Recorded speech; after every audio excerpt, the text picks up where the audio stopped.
ಕಲಬುರಗಿ ನಗರದ ಹೊರವಲಯದ ಹೀರಾಪುರ ಗ್ರಾಮದ ಆರಾಧ್ಯ ದೈವ ಶ್ರೀ ಜೋಡಿ ನಂದಿ ಬಸವೇಶ್ವರ ಜಾತ್ರಾ ಮಹೋತ್ಸವ ಹಾಗೂ ದಿವ್ಯ ರಥೋತ್ಸವ ಕಾರ್ಯಕ್ರಮ. ಸ್ನೇಹಿತರೆ, ಹೀರಾಪುರ ಗ್ರಾಮ ಸೂಫಿ ಸಂತರ ನಾಡಿನಲ್ಲಿ ಒಂದಾದ ಅತ್ಯಂತ ಪುರಾತನ ನಗರಿ ಹಾಗೂ ವ್ಯಾಪಾರದ ಮುಖ್ಯ ಕೇಂದ್ರವಾಗಿದ್ದ ಈ ಊರಿನಲ್ಲಿ ಪುರಾತನವಾದಂತಹ ದೇವಸ್ಥಾನ ಶ್ರೀ ಜೋಡಿ ನಂದಿ ಬಸವೇಶ್ವರ ದೇವಸ್ಥಾನ. ಗ್ರಾಮದ ಆರಾಧ್ಯ ದೈವ ಶ್ರೀ ಜೋಡಿ ನಂದಿ ಬಸವೇಶ್ವರ ಜಾತ್ರಾ ಮಹೋತ್ಸವ ಸುಮಾರು ವರ್ಷಗಳಿಂದ ನಡೆದು ಬಂದಿರುವಂತಹದ್ದು. ರಥೋತ್ಸವದ ಮುನ್ನ 5 ದಿವಸಗಳ ಕಾಲ ಗ್ರಾಮದಲ್ಲಿ ಚೌಧರಿ ಕುಟುಂಬದಿಂದ ಪಲ್ಲಕ್ಕಿ ಉತ್ಸವ ಕಾರ್ಯಕ್ರಮ ನಡೆಯುತ್ತದೆ ಹಾಗೂ ಕೊನೆಯ 5 ದಿನದಂದು ಇಡೀ ರಾತ್ರಿ ಎಲ್ಲ ಗ್ರಾಮದಲ್ಲಿ ಪುರವಂತರ ಮೆರವಣಿಗೆ ಹಾಗೂ ಅಗ್ನಿಗೆ ವಿಶೇಷ ಪೂಜೆಯನ್ನ ಮಾಡಿ ಅಗ್ನಿಗೆ ನೈವೇದ್ಯ ನೀಡುವುದು ಹಾಗೂ ಅಗ್ನಿಗೆ ಪುಟು ನೀಡುವುದು, ನಂದಿ ಕೋಲ್ಗೆ ವಿಶೇಷ ಪೂಜೆ ಮಾಡುವುದರ ಮುಖಾಂತರ ಗ್ರಾಮದ ಜನರಿಗೆ ಪ್ರಸಾದ ವಿತರಿಸುವ ಮುಖಾಂತರ ಕಾರ್ಯಕ್ರಮವನ್ನು ಮಾಡಲಾಗುತ್ತದೆ.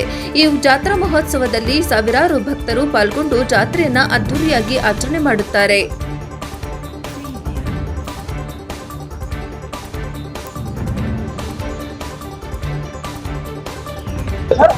ಇವತ್ತು ಹೀರಾಪುರ ಗ್ರಾಮದಲ್ಲಿ ಕರ್ನಾಟಕ ರಾಜ್ಯದ ಇತಿಹಾಸದಲ್ಲಿ ಜೋಡಿ ಬಸವೇಶ್ವರರ ಜಾತ್ರಾ ಮಹೋತ್ಸವನ ನಾನು ಸುಮಾರು 7-8 ವರ್ಷಗಳಿಂದ ಸತತವಾಗಿ ಬರ್ತಾ ಇದ್ದೇನೆ. ಬಹಳಷ್ಟು ಜಾತ್ರೆಗಳನ್ನ ನಾನು ನೋಡಿದ್ದೀನಿ. ದೊಡ್ಡ ದೊಡ್ಡ ಜಾತ್ರೆಗಳು, ಗವಿಸಿದ್ದೇಶ್ವರ ಜಾತ್ರೆ ಆಗಿರ್ಬೋದು, ಶರಣಬಸವೇಶ್ವರ ಜಾತ್ರೆ ಆಗಿರ್ಬೋದು, ಶಿವಲಿಂಗೇಶ್ವರ ಜಾತ್ರೆ ಆಗಿರ್ಬೋದು. ಆದರೆ ಆ ಜೋಡಿ ಬಸವಣ್ಣನ ಜಾತ್ರೆ ಇತಿಹಾಸ ಎಂದಿನಿಂದ ಪ್ರಾರಂಭವಾಗಿರೋ ಜಾತ್ರೆ ಮತ್ತು ರಥೋತ್ಸವ ಬಹಳ ಸಣ್ಣದಾದಂತ ಚಿಕ್ಕ ಒಂದು ಗಲ್ಲಿಯಲ್ಲಿ ಯಾರಿಗೂ ಅಪಾಯ ಆಗದೆ 2 ನಂದಿ ಕೋಲುಗಳ ಜೊತೆಗೆ ಪಾಲಕಿ ಉತ್ಸವದ ಜೊತೆಗೆ ಸುಮಾರು ಸಾವಿರಾರು ಜನ ಏನಪ್ಪಾ ಅಂದ್ರೆ ಇವತ್ತು ಈ ಜಾತ್ರೆಯಲ್ಲಿ ಭಾಗವಹಿಸ್ತಾರೆ. ಅಗ್ನಿ ಕೂಡ ಸಂಘಟನೆ ಜೊತೆಗಿರ್ತದೆ.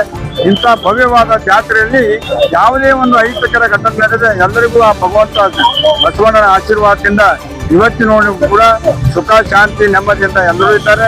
ಜಾತಿ ಸುಗಮವಾಗಿದೆ.